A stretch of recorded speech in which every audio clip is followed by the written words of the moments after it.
শীতকালে আমাদের অনেক রকম খাবারই খেতে ইচ্ছা করে।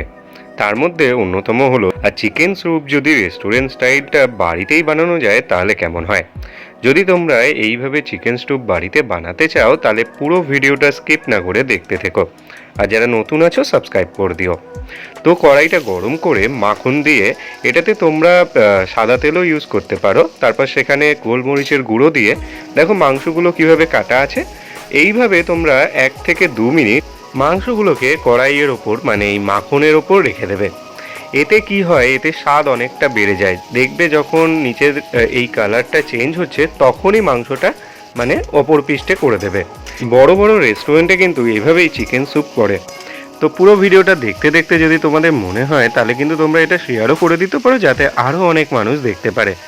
তো তোমরা এই যে কালার চেঞ্জটা হচ্ছে মাংসের, তারপর এখানে ভেজিটেবলগুলো দিয়ে দেবে। শীতকালে কিন্তু প্রচুর রকমের সবজি ওঠে, কিন্তু আমরা স্যুপে গাজর দিয়েছিলাম, পেঁয়াজ দিয়েছিলাম, বিনস দিয়েছিলাম, আর টমেটো ওঠে। টমেটো স্বাদ বাড়ানোর জন্য দিতে পারো। লঙ্কা কুচি করে দিয়ে দেবে, আর তোমরা একটু আদা কুচি দেবে, তাতে যে স্বাদটা হয় না মানে খুবই ভালো হয়। তো দেখো এই ভেজিসগুলো দিয়ে দেওয়ার পর, সবজিগুলো দেওয়ার পর আমরা ভালো করে এই মাখনে যেটা ছিল মানে মাংসটা, সেটার সাথে ভালোভাবে মিশিয়ে নিচ্ছি। এতে মাখনের যে বা সাদা তেল যেটাই ইউজ করো সেটা কিন্তু ভালোভাবে তোমাদের ভেজে নিতে হবে কিছুক্ষণ। দেখো প্রথমে কিন্তু আমরা নুন দিইনি, ভালো করে মিক্স করলাম, তারপর আমরা পরিমাণ মতন নুন দিলাম। তারপর নুন দেওয়ার পর সেইগুলো ভালোভাবে মিশিয়ে নিচ্ছি।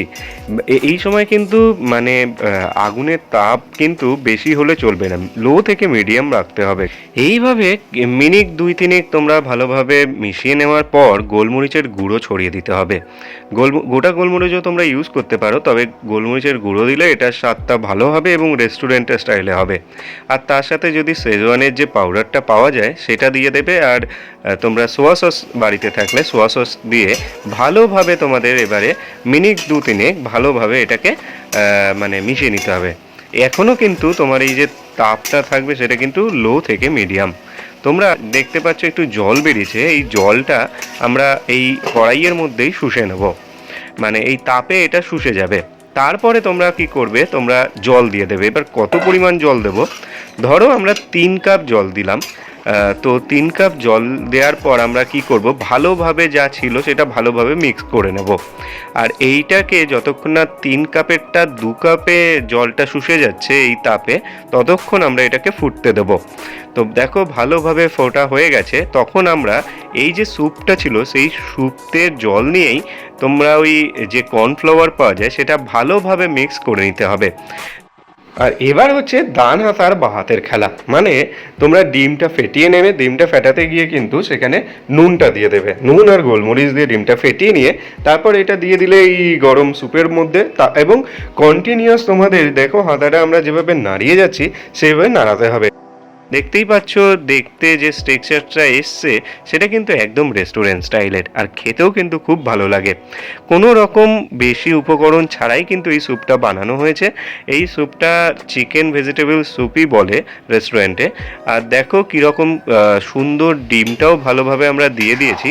তো এরকম রান্নার ভিডিও আমাদের চ্যানেলে প্রচুর আসে, আমাদের ফেসবুক পেজেও আসে।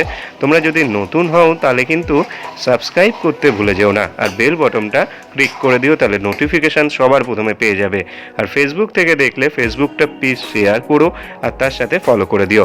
আশা করি তোমাদের এই যে স্যুপটা বানিয়ে দেখালাম সেটা কিন্তু ভালো লেগেছে। আর যদি তোমরা একটু ঝাল বেশি খাও তাহলে কিন্তু লঙ্কার পরিমাণটা একটু বাড়িয়ে দিও, আগেই বাড়িয়ে দিও যখন ফুটতে থাকছে। তো এটাই ছিল আজকের ভিডিও। এটা খেতে খুব ভালো হয়েছিল। আর শীতকালে তোমরা রাতে যদি এই 1 বাটি স্যুপ পেয়ে যাও তাহলে আর কি লাগে। তো তোমরা তাড়াতাড়ি বাড়িতে বানাও, বাড়িতে বানিয়ে জানিও যে কেমন হলো, মানে এই স্টাইলে বানিয়ে কেমন হলো নিশ্চয়ই জানাবে আমাকে। আর তার সাথে প্লিজ লাইক, কমেন্ট আর শেয়ার করতে ভুলবে না। আশা করি তোমাদের ভিডিওটা ভালো লেগেছে। চলো অন্য কোনো ভিডিও নিয়ে আর একদিন আসা যাবে।